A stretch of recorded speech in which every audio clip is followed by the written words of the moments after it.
Hello everyone. Today I bring to you case studies on management and finance yet again.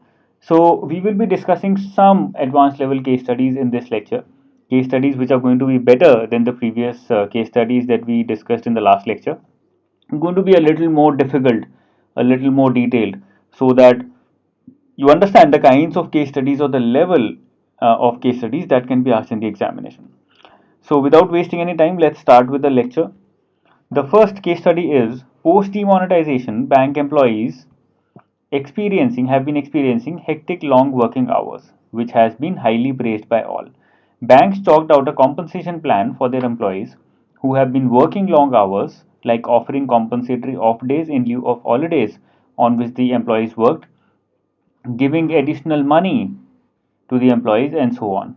So these are the compensations that have been given to the employees. What are these compensations? We have to basically identify that if you look at the question. Reshma, who has been working with the nationalized bank for 7 years, said, "We have worked tirelessly to meet customers' demands." Moreover, she added that there were several circulars from the head office and the RBI. We had to go through them thoroughly and adhere to all the instructions. It is also important to ensure transactions go smoothly and we solve customer staff disputes. In context of the above case, identify the human need of Reshma as per Maslow's need hierarchy theory, which was affected due to demonetization. Now, number one, there have been long working hours and they have had to work tirelessly, but nowhere in the question has it been mentioned that the employees were demotivated because of this, and therefore we are not going to focus on negative motivation in any sense in this question. What we have to focus on is compensatory off days and additional money to the employees that has been given, because this is the only compensation or uh, motivation, kind of motivation, that has been provided to the employees to Reshma. So what kind of motivation is this according to Maslow? So Maslow has divided his motivations into 5 parts, which starts from basic physiological needs and moves up towards self-actualization need. The last one is self-actualization need. Now, what kind of motivation is this? Because these are money and basic holidays, that is rest time period, that is provided to the employees, this makes it basic physiological need. What are the different kinds of needs? Self actualization need is basically self growth or understanding what do you need to do in your life. For example, you have your own job, you're working in the IT firm, let's say, or you're working in a bank and you're very happy with it, with respect to money, with respect to recognition, with respect to safety, everything is perfect. But you somehow feel that this is not something that you would want to do with your life. You feel that in order to be satisfied inside, in order to reach your true potential or actualize your true potential, you need to do something else. And that something else, identifying that something else and trying to reach that, is what is called as self actualization need. Second is esteem needs. What are esteem needs? Esteem needs can be both external and internal. Internal esteem needs are when you are appreciating yourself, and external esteem needs are when you are appreciated by someone else in the organization. Let's say you get a raise for your work. Now in that you have basic physiological need involved because you're getting money for whatever work you have done. But let's say the organization holds a party for your work, so in your appreciation, now that is an esteem need, because that is basically appreciating your performance or your hard work in the organization. Belongingness needs are social needs. Let's say you're working in the organization, very common happens in banks. All the new employees, including me, I also faced the same problem. When I went to SBI, I saw that I am the only young person in the entire branch.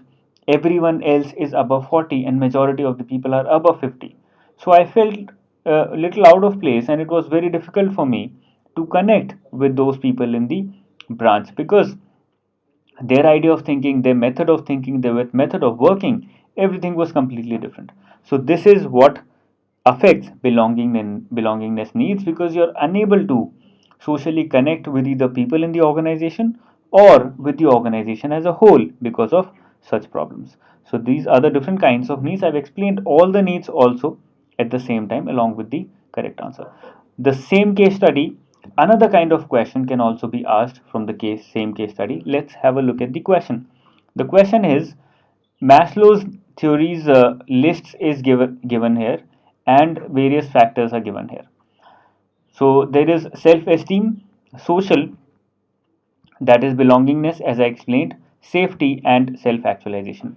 Now that I have explained all these needs to you, you should be able to identify which one is which one.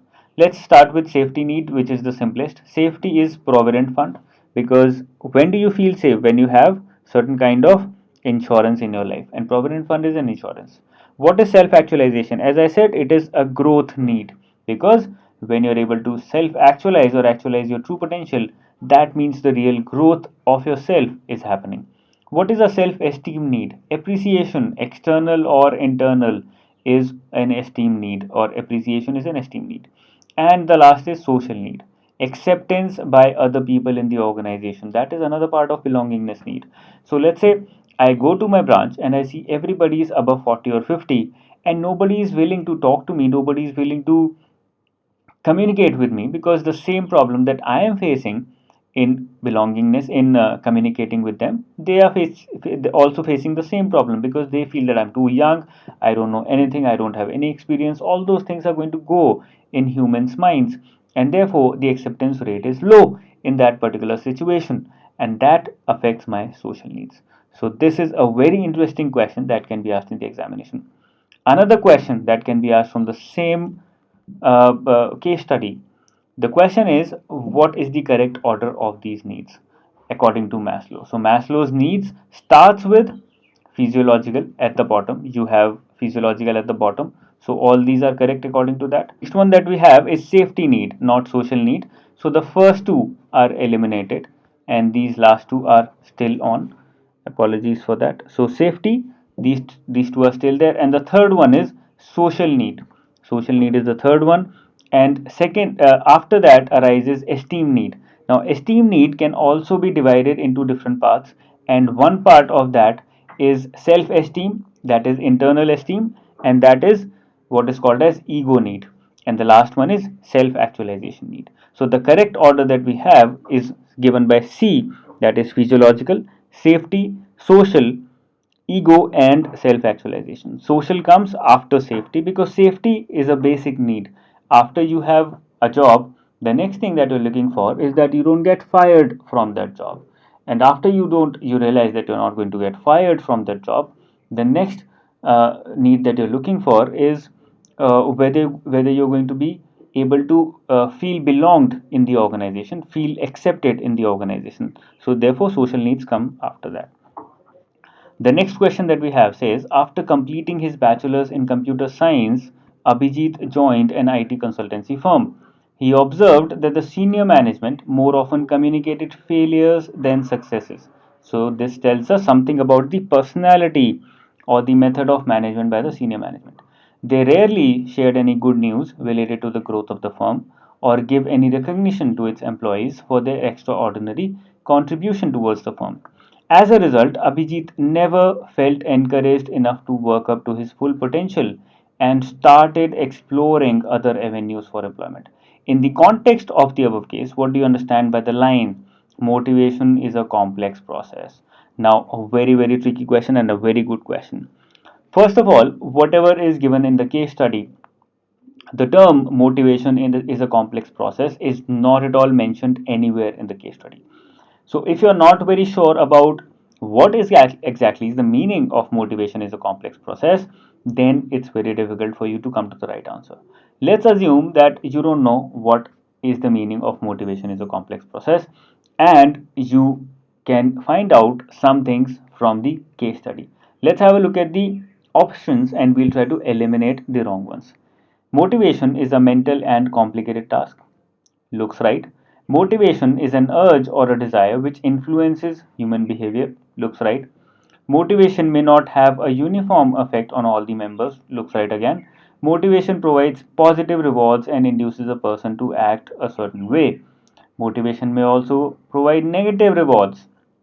In this case, they are using a method of motivation, but this particular method may affect negatively the person who is being motivated, may actually work in the wrong direction, and therefore B can be eliminated completely.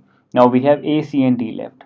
Now he's talking about, in the case study, he's talking about negative way of motivation, how communicating failures rather than successes, providing wrong, bad news rather than good news, all these things, how is it affecting the term motivation is a complex process.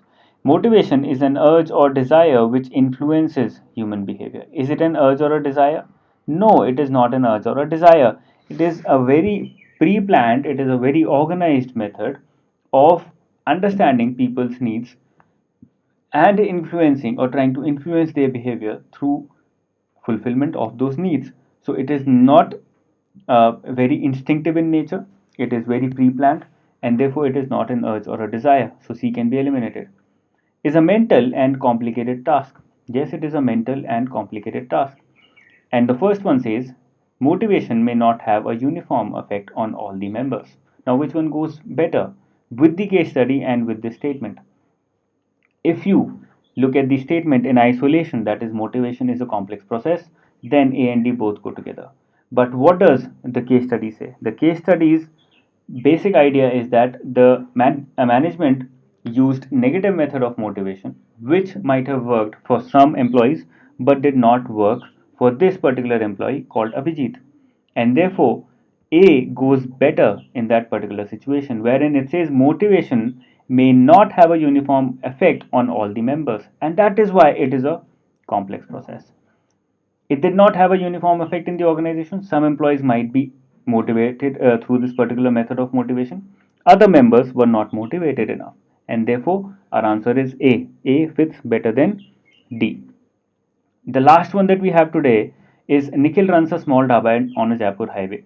He is very rigid and follows a strict policy of punishment like cutting the salary. So these are the keywords here. He uses punishment like cutting the salary, stopping increments, or giving job termination threats to his workers for any kind of discrepancies. He does not seek advice or opinions from his workers. So all these are kinds of personalities that he has, the kinds of methods of leadership that he is following. Using punishment, he's using job termination threats, he's not seeking advice or opinion from his workers, he does not have any confidence on his workers. All these are traits, personality traits that Nikhil has, and we have to simply identify that style of leadership adopted by Nikhil.